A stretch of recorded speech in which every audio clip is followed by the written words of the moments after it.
গজলডোবা রিসর্টে খুন হওয়া গৃহবধূ সুকন্যা সেনগুপ্তের হত্যা মামলার রহস্য ক্রমশ দানা বেঁধে উঠেছিল। তার মোবাইল ফোনটি ছিল মিসিং, কিন্তু তার থেকে বড় প্রশ্ন হচ্ছে অত সকালবেলা রিসর্টের পেছনের বাগানে তিনি কি করতে গিয়েছিলেন? তিনি কি মর্নিং ওয়াক করতে গিয়েছিলেন, না অন্য কোনো কারণ ছিল? এই সমস্ত প্রশ্নের উত্তর পেতে আমাদের তিনটে জিনিসের প্রয়োজন ছিল।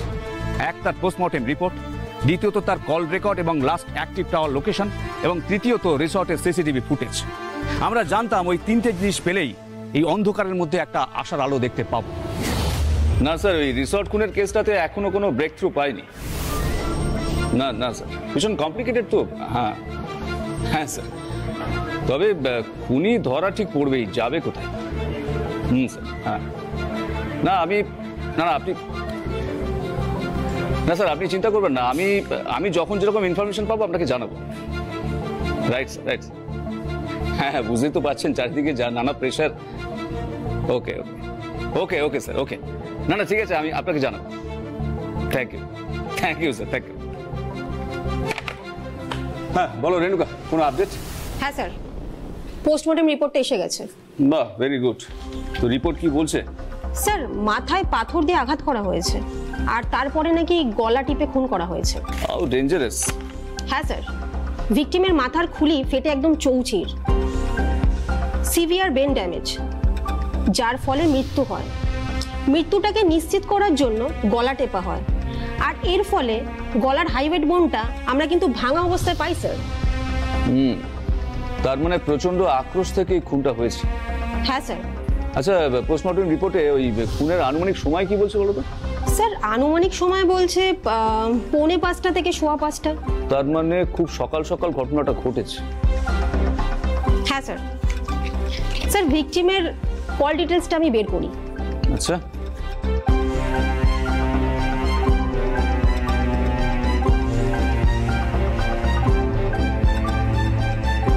স্যার, একটা জিনিস খেয়াল করেছেন? কি?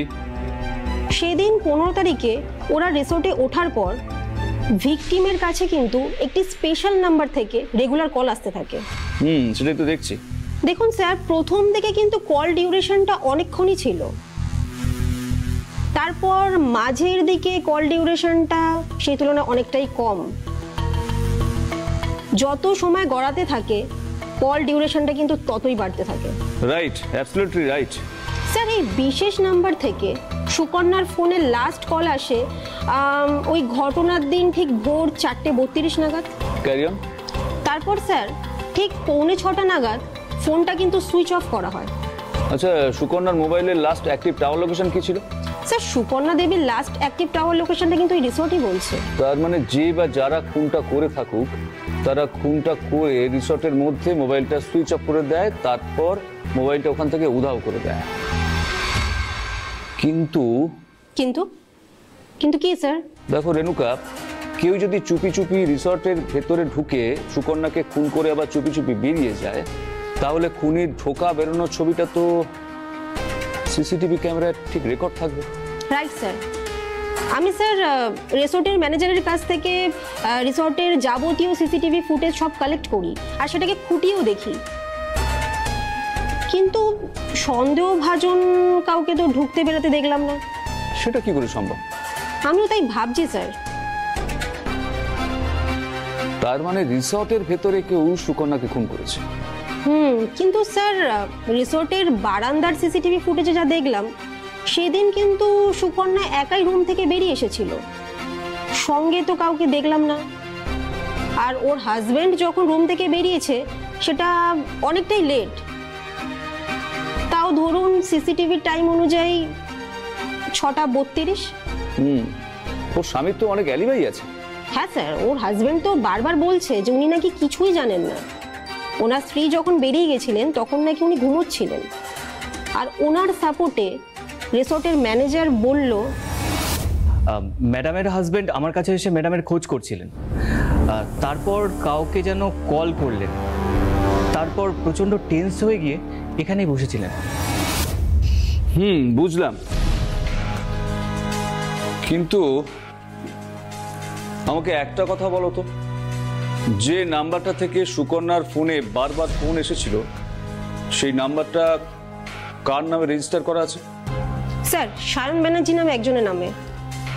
সায়ন ব্যানার্জি? সে আবার কে? হ্যাঁ স্যার, উনি হচ্ছে ওই রিসর্টের কর্মী। ওই রিসর্টে উনি বার ডিপার্টমেন্টে কাজ করেন। বলো কি, আর ইউ শিওর?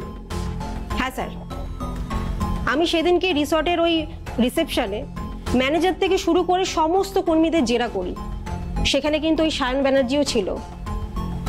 ওই দিন সায়ন ব্যানার্জি আমাকে বলেছিল, আপনি তো এই রিসর্টের কর্মী। হ্যাঁ ম্যাডাম। আপনার নাম? আমার নাম সায়ন ব্যানার্জি। আপনি কি বাইরে থেকে রিসর্টে আসেন নাকি স্টাফ কোয়ার্টারে থাকেন? আমার কাজ বারে, আমি ওইখানেই থাকি। আর রাতের বেলা ওই বারের একটা কোণেই বিছানা পেতে ঘুমিয়ে পড়ি। তাই এদিকে কি হয়েছে, কখন কে ঢুকেছে বেরিয়েছে কোথায় গেছে, আমি সেসব কিছুই বলতে পারবো না ম্যাডাম। সুকন্যার ফোন নাম্বারটাই বা পেলো কোত্থেকে? আর সুকন্যাকে ঘন ঘন ফোনই বা ও করতো কেন? স্যার, আমি রিসর্টের রেজিস্টারটা চেক করেছি। সুকন্যার হাজবেন্ড নিজের মোবাইল নাম্বার দিয়ে সই করে এন্ট্রি করেছিল। সেখানে সুকন্যার নাম্বার সায়ন পেল কি করে, এই বিষয়টা কিন্তু ভাবার আছে। Strange, really strange. তবে স্যার এই সায়ন ব্যানার্জি কিন্তু অন্য কেউ নয়, কারণ সাইবার টিম থেকে আমাকে কল করেছিল। সুকন্যার ফোনে সায়নের যে রেগুলার কল যেত, তার নাকি অ্যাক্টিভ লোকেশন দেখাচ্ছে এই রিসর্ট বা রিসর্টের আশেপাশে। I see. বুঝে গেছি। রেণুকা, ওই সায়ন ব্যানার্জিকে অ্যারেস্ট করো ইমিডিয়েট। Okay sir. মোটামুটি আমরা এটা বুঝতে পারছিলাম যে ওই রিসর্টের কর্মী সায়ন ব্যানার্জির সঙ্গে সুকন্যা দেবীর অপমৃত্যুর কোনো না কোনো যোগসূত্র ছিল। কিন্তু আমাদের কাছে প্রশ্ন হচ্ছে, সায়ন কিভাবে সুকন্যার ফোন নাম্বারটা জোগাড় করলেন, আর কেনই বা ঘন ঘন সুকন্যাকে সায়ন ফোনটা করতেন? এই দুটো প্রশ্নের উত্তর পেলে আমরা তাড়াতাড়ি কেসটা সলভ করতে পারব। আর তাই সায়নের খোঁজে থানা থেকে ফোর্স নিয়ে ছুটে যায় আমাদের তদন্তকারী অফিসার।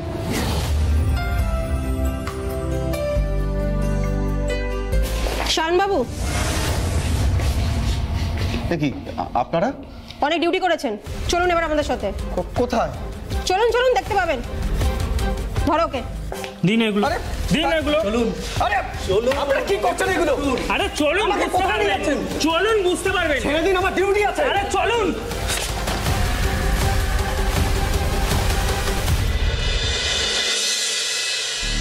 সায়ন ব্যানার্জি, তাই তো?